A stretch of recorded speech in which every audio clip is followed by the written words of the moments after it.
Studio महुआ हाजीपुर वैशाली। जब नीतीश सरकार बनलो सब छौरी रंगदार बनलो।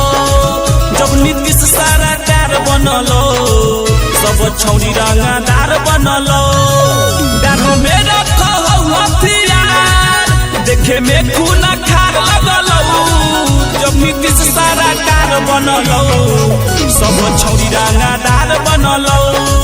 जब नीतीश सरकार बनलो सब छौरी रंगदार बनलो।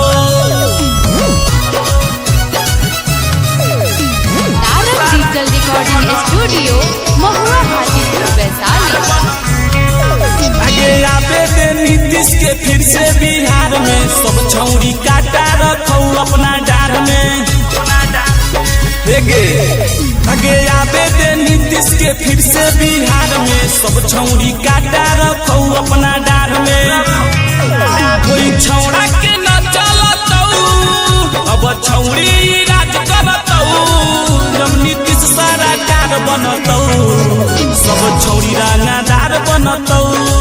जब नीतीश सरकार बनतौ सब छौरी रंगदार बनतौ।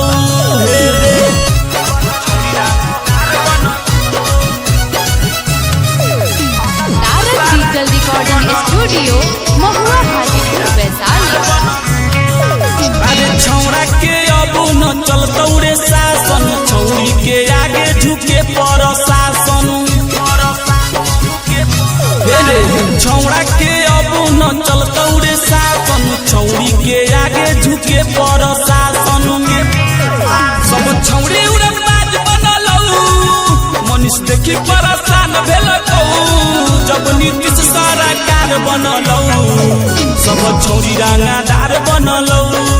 जब नीतीश सरकार बनलौ अब छौरी के राज चलतौ।